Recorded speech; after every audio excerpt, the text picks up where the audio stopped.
दिल्ली में, हिंदुस्तान में सिखों का कत्ले आम चल रहा था। कांग्रेस पार्टी पर गंभीर आरोप लगे थे। अरे डूब मरो आपको शोभा नहीं देता है। देश में असहिष्णुता को लेकर चल रही बहस के बीच खुद पीएम मोदी ने पहली बार चुप्पी तोड़ी। इंदिरा गांधी जी की हत्या के दूसरा दिन, तीसरा दिन, चौथा दिन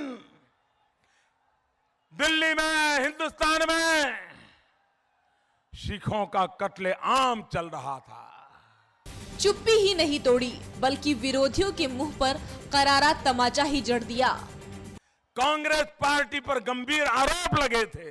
कांग्रेस के नेताओं पर गंभीर आरोप लगे थे।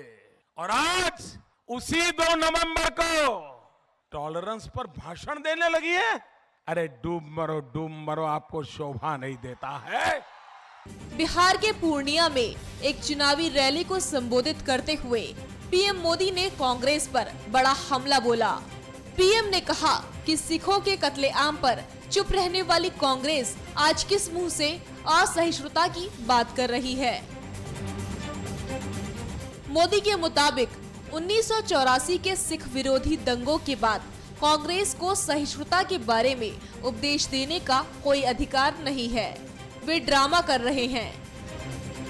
पीएम मोदी ने कहा कि सोनिया गांधी 2 नवंबर 1984 का दिन याद करें, जब इंदिरा गांधी की हत्या के बाद देश में सिखों का कत्लेआम हुआ और कांग्रेस के कई नेताओं पर सिखों के कत्लेआम का आरोप लगा था।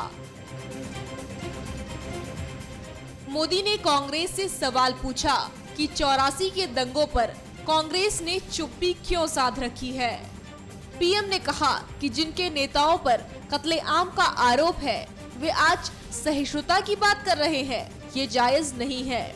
उन्होंने सवालिया लहजे में कहा कि कत्लेआम करने वालों को सहिष्णुता की बात करने का कोई हक नहीं है। 2 नवंबर है, 1984 का 2 नवंबर याद करो। 1984 का इंदिरा गांधी जी की हत्या के दूसरा दिन, तीसरा दिन, चौथा दिन दिल्ली में, हिंदुस्तान में सिखों का कत्लेआम चल रहा था। कत्लेआम किया जा रहा था। कांग्रेस पार्टी पर गंभीर आरोप लगे थे। कांग्रेस के नेताओं पर गंभीर आरोप लगे थे। और आज उसी 2 नवंबर को कांग्रेस पार्टी टॉलरेंस पर भाषण देने लगी है। अरे डूब मरो आपको शोभा नहीं देता है। अभी भी उन सिखों के परिवारों के आंसू पोंछे नहीं गए हैं। अभी भी उस यातनाओं से जीने वाले लोगों को लोग कैसे भुला सकते हैं भाइयों। और आप एक ड्रामेबाजी कर रहे हो।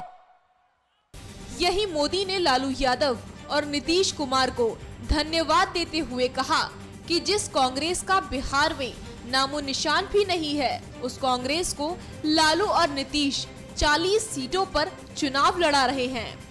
वे बिना लड़े ही 40 सीट हमें दे रहे हैं।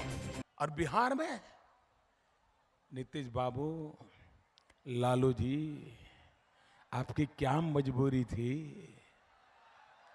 आप तो दोनों कांग्रेस के खिलाफ लड़ते रहे हो।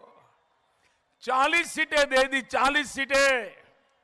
मोदी ने नीतीश कुमार पर हमला बोलते हुए कहा कि नीतीश बाबू, अब बिहार आप पर भरोसा नहीं कर सकता। बिहार के लोग जंगल राज से ऊब गए थे, इसलिए उन्होंने नीतीश की उंगली पकड़ ली।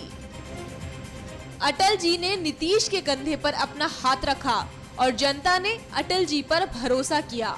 जो भी मले उसके सहारे से जीना चाहते थे, उस दिन आप मिल गए तो लोगों ने आपकी उंगली पकड़ ली, क्योंकि जंगल राज से बचने के लिए लोग रास्ता खोजते थे। और नीतीश बाबू, आप नसीब वाले थे कि अटल बिहारी वाजपेयी ने आपके कंधों पे हाथ रखा था और ये जनता जनार्दन को अटल बिहारी वाजपेयी पे भरोसा था। For more videos, subscribe, follow and like.